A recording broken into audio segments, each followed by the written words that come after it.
নমস্কার বন্ধুরা, সুদীপ্তা কিচেনের সবাইকে জানাই স্বাগত।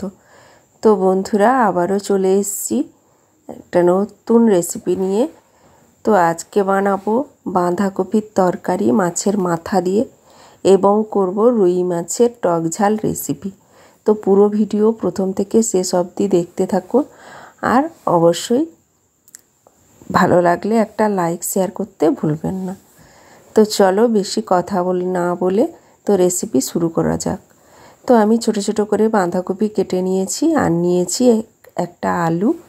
তো ওগুলোকে ভালো করে পরিষ্কার করে ধুয়ে নিয়েছি, আর গ্যাসের মধ্যে বসিয়ে দিয়েছি প্রেসার কুকার, ওর মধ্যে খানিকটা জল দিয়ে। তো ওর মধ্যে কেটে রাখা বাঁধাকপি আলু দিয়ে দিয়েছি, আর দিয়েছি কিছুটা অঙ্কুরিত ছোলা। তবে ছোলাটা গাছ বাড়ানো একটাই কারণ, তো ভিজিয়ে রেখেছিলাম আমি খাবো বলে, তো খাওয়ার টাইম হয়নি, তাই তো দিয়ে দিলাম বাঁধাকপির মধ্যে।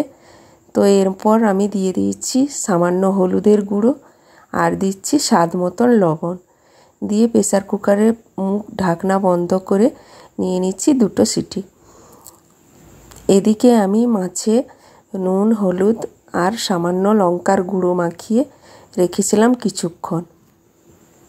এরপর কড়া বসিয়ে দিয়েছি, ওর মধ্যে ভালোভাবে গরম করে নিয়ে দিয়ে দিচ্ছি সাদা তেল, আর দিয়ে মাছগুলোকে আমি এপিট ওপিট করে ভালো করে ভেজে নেব লাল করে। তো এদিকে আমি শিলনোড়া নিয়েছি সর্ষে আর কাঁচা লঙ্কা ভালো করে বেটে নিয়েছি, আর কিছুটা আমচুর নিয়েছি, ওটা জলে ভিজিয়ে রেখেছি। তো প্রথমে মাছটা ভেজে নিয়েছি, এরপর মাছের মাথাটা আমি ভেজে নেব।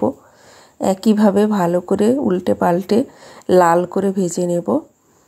তো ভাজা হয়ে গেলে আমি মাছের মাথাটাকে ভালো করে টুকরো করে ভেঙে নেব, যাতে করে সুন্দরভাবে ভাজা যায়।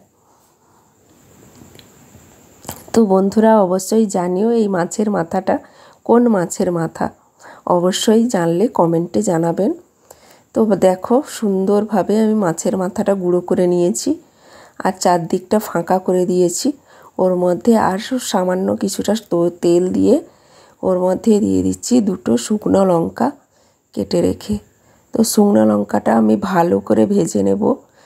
তো বন্ধুরা, ঠান্ডা লেগে গেছে ভীষণ, আমার গলা শুনে বুঝতেই পারছো নিশ্চয়ই। তো লঙ্কাটা ভাজা হয়ে গেলে ওর মধ্যে দিয়ে দিচ্ছি কেটে রাখা পেঁয়াজ, আর দিচ্ছি কাঁচা লঙ্কা। তো ভালো করে আমি মাছের মাথার সঙ্গে সবকটা উপকরণ ভালো করে ভেজে নেব হালকা। তো এরপর দিয়ে দিচ্ছি আদা রসুন বাটা। তো আদা রসুন বাটাটা যতক্ষণ না কাঁচা গন্ধ যায় ভালো করে নেড়ে চেড়ে ভেজে নেব। এরপর দিয়ে দিচ্ছি হলুদের গুঁড়ো, দিচ্ছি লঙ্কার গুঁড়ো, দিয়ে ভালো করে নেড়ে চেড়ে মিশিয়ে নেব। তো এরপর নিয়ে নিলাম তো বাঁধাকপিটা যে সেদ্ধ করে রেখেছিলাম, ওটা জল ঝরিয়ে আমি ভালো করে ওর মধ্যে দিয়ে দিলাম। তো নেড়ে চেড়ে মশলার মধ্যে ভালো করে ঢাকনা দিয়ে কষিয়ে নেব কিছুক্ষণ।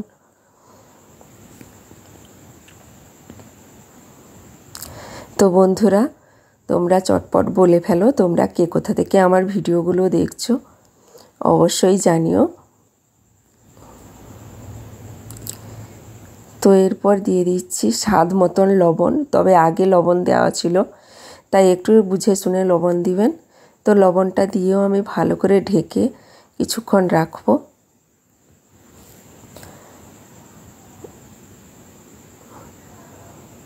আবারও ঢাকনা খুলে আমি নেড়ে চেড়ে মিশিয়ে নিচ্ছি। তো দেখো এরপর দিয়ে দিচ্ছি 1 চামচের হাফ চামচ ওই জিরে গুঁড়ো আর ধনে গুঁড়ো। এরপর দিচ্ছি স্বাদ মতন চিনি। তো চিনিটা অপশনাল, আপনারা ভালো লাগলে পছন্দ করলে দিবেন, না হলে না দেওয়া। তো দেখো তৈরি হয়ে গেছে কত সুন্দর মাছের মাথা দিয়ে বাঁধাকপির তরকারি। তো এরপর চলে এসেছি মাছের রেসিপিটি করতে। তো কড়াটা ভালো করে পরিষ্কার করে নিয়ে ওর মধ্যে দিয়ে দিচ্ছি সর্ষের তেল, আর দিচ্ছি 5 ফোড়ন। এরপর দিচ্ছি 2 চেরা কাঁচা লঙ্কা, আর যে সর্ষে আর কাঁচা লঙ্কাটা বেটে রেখেছিলাম ওটা দিয়ে তেলের মধ্যে ভালো করে একটু কষিয়ে নেব। তবে হ্যাঁ, একটু বেশি কষাবেন না, কারণ যেহেতু সর্ষে। তো এরপর দিয়ে দিচ্ছি হলুদের গুঁড়ো, আর যে আমচুরটা ভিজিয়ে রেখেছিলাম ওর থেকে সামান্য জল দিয়ে একটু কষিয়ে নিলাম। এরপর দিয়ে দিচ্ছি আমচুর ভেজানো জল, এবং আমচুরটাও আমি দিয়ে দিচ্ছি। তো দেখো, মাছের ঝালের একঘেয়েমি রেসিপি থেকে এই রকম একটা রেসিপি করে খাবেন, দেখবেন খুবই ভালো লাগবে। তো দেখো, ওর মধ্যে দিয়ে দিচ্ছি স্বাদ মতন আমি লবণ।